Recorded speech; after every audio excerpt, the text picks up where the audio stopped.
Hello students. So today we will see chemical bond. In chemical bond, actually there are types of bonds are there. Actually bonding nothing but how two elements are going to combine together. So either a molecule or a compound. So what is the intention of joining the two or more atoms that we are going to see in this chemical bond. So generally we may observe some of the molecules are diatomic and also triatomic. So if I give the example of diatomic, you can observe O2, oxygen is a diatomic, okay, N2, chlorine, Cl2. So why here only O2? Why can't be, it will be oxygen will be alone like a oxygen and oxygen. So why in the atmosphere oxygen exists as a diatomic. So for that we will see the reason, or you can go in another way, why or how two oxygens are combined together.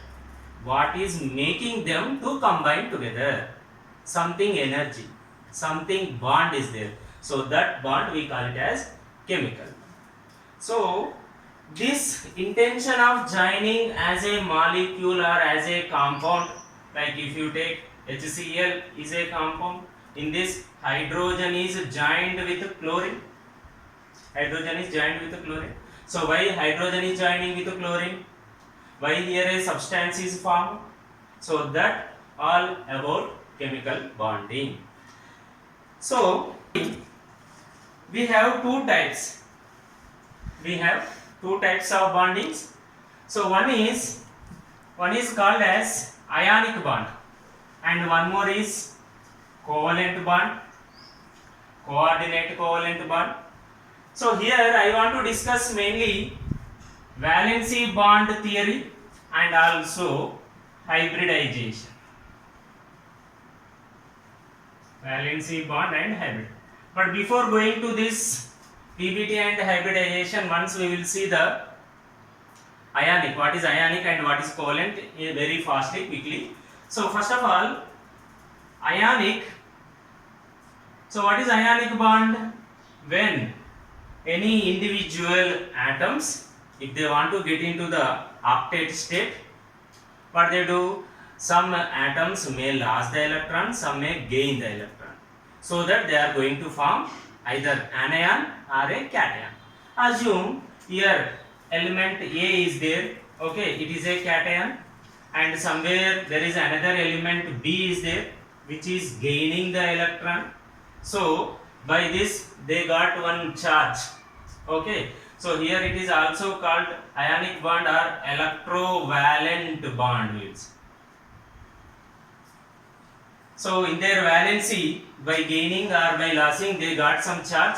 Now here opposite charges are there. We know that opposite charges will get attract. So now what will happen is these two individual atoms will come together and form like a compound. So what is the best example for ionic bond? If you observe sodium, okay, sodium is a donor, okay, and chlorine is an acceptor of electron. So when you observe its electronic configuration, here by losing one electron it is going to get into the octet state. Here by gaining one electron it will get into the octet state. Now after losing and gaining, one will be acting as a positive atom. We should call it as cation and here anion. Now among themselves electrostatic forces will be present. Okay, so that's why we call it as electrovalent bond also. Now they come close, they will combine together, they are going to form as a NaCl molecule. Okay, so sodium chloride. And if you observe very clearly in ionic bond, okay, in the entire compound, one will be metal and one more will be a non-metal. So here sodium is a metal and chlorine is a non-metal. So ionic bond generally happens in the metals and non-metals. Okay, and the next one more is covalent bond. In covalent bond, there is no complete transfer of electron or gain of electrons. So actually, in which elements this loss or gain will happen? So we learned in periodic table or in structure of atom. So we know that which is having more electronegative. So generally ionic bond will happen which is having a electronegativity greater than 1.9, in that it may happen. But every element may not possess same kind of nature. Their electronegativities may not be same. So if electronegativities are not same but they want to get into the octet state, means here the meaning is one of the atom neither it want to lose its electron nor gain its, but it want to try to get into the octet state. At that time what is going to happen? It is going to get into the octet state with the help of sharing the electrons. Sharing the electrons. Neither it is going to lose permanently nor getting permanently. What it will do is it will go and join with other atom or other element, and it will act like the other element's electrons are also its own, so that it feels that I too have an octet state. So by sharing the elements are getting into the octet state, and then they will get into the stability. So after getting into the stability, they will form into a compound. So that type of bonding we call it as covalent bond. What we call that? Covalent bond. So covalent bonding happens only by sharing of electrons, but ionic bond will happen by the transfer of electrons. So here I am not going to discuss completely about ionic and covalent, but before going into VBT, we should know, first of all, we should know the drawbacks. What are the drawbacks in the covalent bond? Okay, so the drawbacks of covalent bond is, if you observe so many covalent bonds, their bond energies, one is called as bond energy, and the second one is called as bond length. The bond energy and bond length of all the compounds in the covalent compounds or in the covalent bonding, they are not at all same, not at all equal. So the reason or the question arised is why all the compounds may not possess the same bond energy and bond length. Okay, so for that another theory is came that we call it as valency bond theory. Okay, so here valency bond theory is going to explain or give the conclusion about why all the compounds do not have same bond length and bond energy. Bond length, maybe you know, for example, if there is one element, okay, which is going to join with another one, okay, now the distance between their nuclei, okay, the average distance between the nuclei we call it as bond length. Some of the bond lengths are very less, some of the elements bond length is very less, okay, and some are more, some are like this, variations are there. And bond energy, the energy to break or to separate the individual atoms, we call it as bond energy or bond dissociation energy we will say. So here, to separate one of the compound, the energy is required is very less. To separate another kind of compound, the energy consuming is more. So why? What is the reason?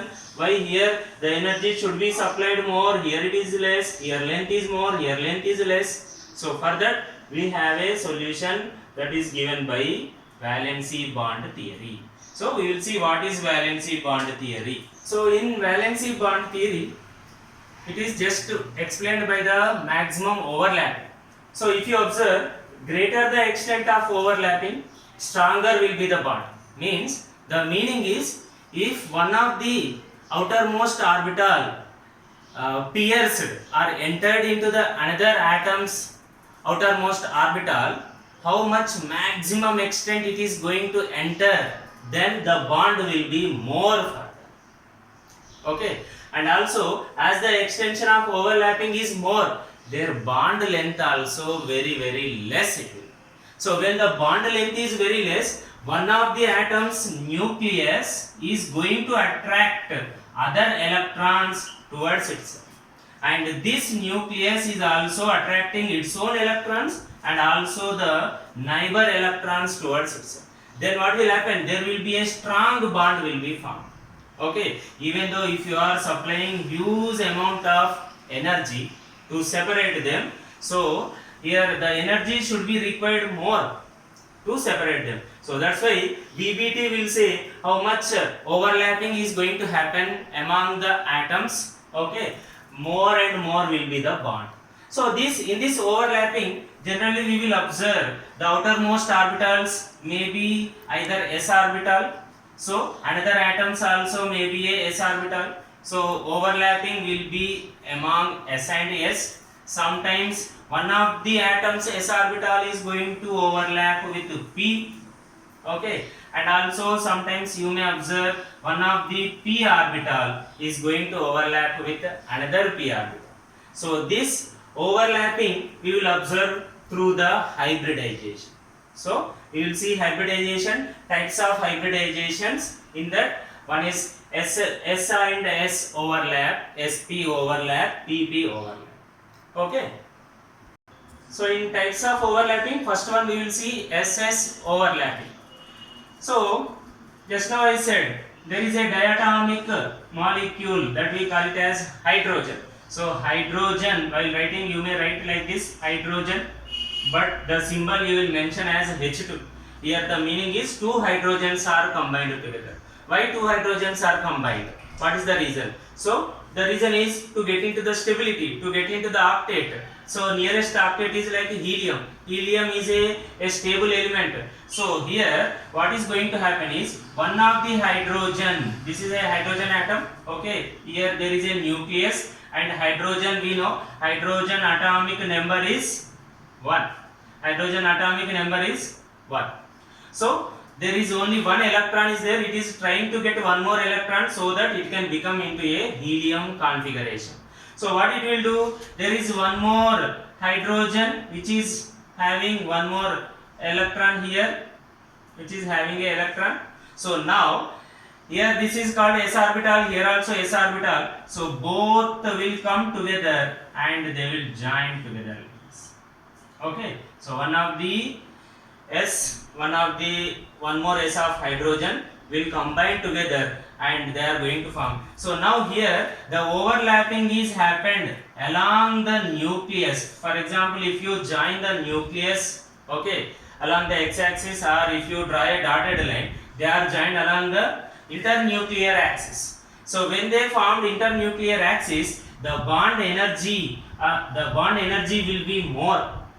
So this joining of the elements along the nuclear axis, we mention them with a bond name called as sigma bond. It is called as sigma bond. So there is only one sigma bond will be present in between two atoms. But if you take one atom with another atom, then there may be a chance of getting a sigma bond. For example, here you will get only one sigma bond. If we go further, like if you go for a methane, okay, so carbon is going to join with 4 other hydrogens. So now among these two there may be one sigma bond, here one sigma, here one sigma, here one sigma. Okay, but commonly in between the two atoms there exists only one sigma bond. So this is SS overlapping. So here the bond angle will be, contains 180 degrees. Okay, the bond angle will be 180. It is a sigma bond and it is a very strong bond. And next we will see sp overlapping. So in sp overlapping, one of the s is joining with p orbital. So one of the s is joined with p orbital. So we know s is a spherical, okay, and it is going to join with one of the p orbital. Okay, either you can draw like a px, py, pz in any shape. So generally p orbitals are 3 types that we know. Like if you take the axis, okay, so generally we will mention px, py, pz are the orbitals of p. Okay, so along the x-axis, this is px, along the y-axis this is py, and along the z-axis that is called pz. So now here I am taking a px orbital. Okay, so when it is going to combine after overlapping, getting overlapped, so it is going to join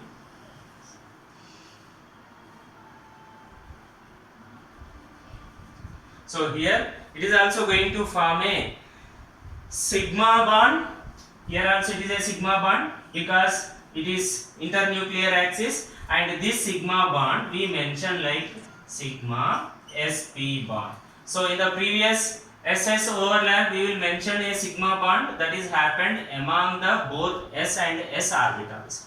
So here this is also sigma. So where we observe this sp overlapping. So the example we can give is HCl. So hydrochloride. So HCl. So commonly hydrogen atomic number is 1. Okay. And chlorine atomic number is 17. If you write the electronic configuration 1s2, 2s2, 2p6. Okay. 3s2, 3p. Here 10, 12, 5, 17. 3p. So now actually p orbital contains 6 electrons. So it is in a requirement of 1 electron. So that 1 electron is not given, only shared by the hydrogen. So one of the s is going to join with one of the here you can take either any px, py. Okay, so similar diagram only I will draw again. So after joining it is going to form sp overlap. Okay, so the overlap is called as sp overlap. Next we will see again pp overlap. In pp overlap we have two types again. One is called axial pp overlap and one more is called as lateral pp overlap. So what is axial? Already we know, along the internuclear axis if any p orbital is going to join together, then we call it as axial overlap. And lateral means side by side. Okay, there is no completely intermixing, but they come very very close together. So in that situation we will say it is lateral overlap. So in pp overlap, the best example we can take it as fluorine. So fluorine comes under pp axial overlap. So in this fluorine atomic number is 9. So its electronic configuration is 1s2, 2s2, 2p6, 3s2. Okay. So 1s2, 2s2, 2p. Sorry. Here it is 9. Okay. 2 plus 2 4. And here it is 2p5. Okay.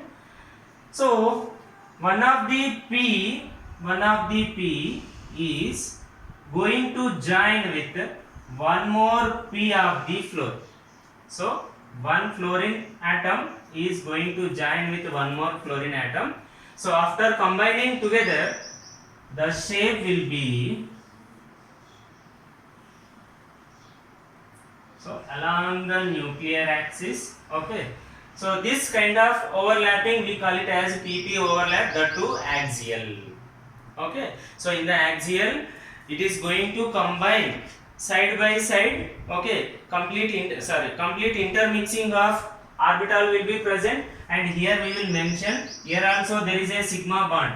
When one of the orbital is piercing or intermixing into another orbital, then compulsory you will get a sigma bond.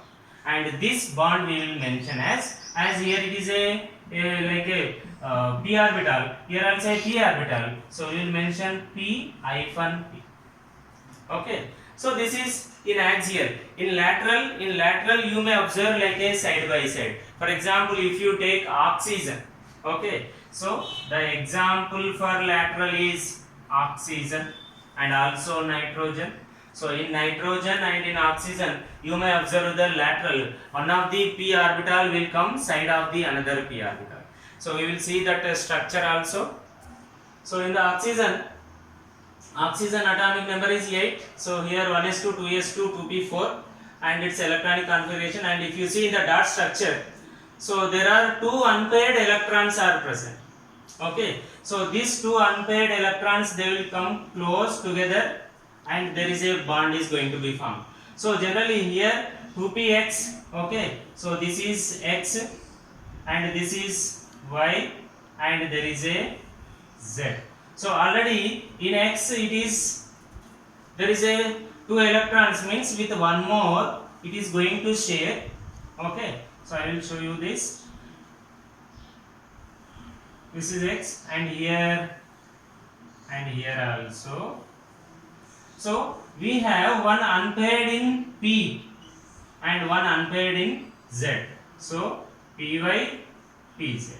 Here also with one more oxygen there is py and here is a pz. So now what will happen? These 2 orbitals, see, if you observe, they are not going to intermix together. Okay, they are coming side by side. So there is a bonding and here there is a bond. Okay, so this kind of bonding we call it as lateral overlap. They will come in a side by side. It is not like an intermixing. So this is side by side overlap in the pp overlap.